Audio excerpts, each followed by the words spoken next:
Hey guys, another week, another game dev vlog. I'm Criobite, also known as Joshua Stone, and last weekend I participated once again in the Ludum Dare Game Jam. So to start off with, on Thursday night, the theme was announced as Keep It Alive, and that's not necessarily a bad theme at all. There's a lot of interesting ideas I've seen people interpret it as, but it was a theme that I struggled a bit with. To begin with, I did get a few ideas to do with maybe doing a twist on that, where rather than the player trying to keep something alive, it was something trying to keep the player alive, though that idea didn't really end up going anywhere. So by morning, I decided that I was going to make a horror game in the middle of a forest, where you would try to keep a fire alive until morning while there's these monsters encroaching towards the fire. And you have to go out in the woods to collect items to keep the fire alive, but when you're out there, you're in danger. Overall, it wasn't a terrible idea, but I was having a lot of troubles figuring out the details, so ultimately I decided to shift gears to making something a little different,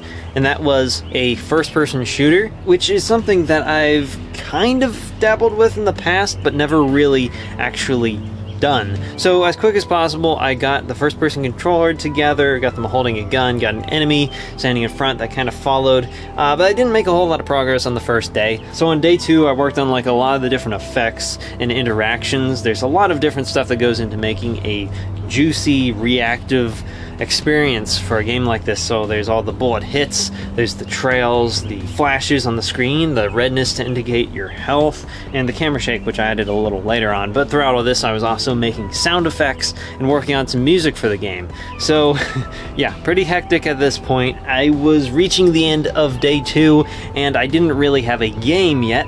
Well, I kind of did. I had interactive thing, but no levels or progression. So day three was going to be crazy because I still had a little bit of stuff to finish up. So it was getting into like mid-afternoon by the time I got all the mechanics wrapped up. So at that point, I really needed to start making the actual set of levels, and that's why that's one of the weaker parts of the game. But I still managed to get at least enough in to make a fun little experience, and you could almost say that if it were to be any longer, the weaknesses of the AI, for example, could show through a little more, and it could get a little boring because they aren't really all that smart. There was only so much I could afford to do in the time frame. But yeah, overall, I am pretty happy with what I was able to come up with in that time, especially considering I've never done a proper first-person shooter before. There's definitely some weaknesses, like the connection to the theme, pretty bad. I mean, really the only connection is in the story, and that's only just some text on the main menu and windscreen.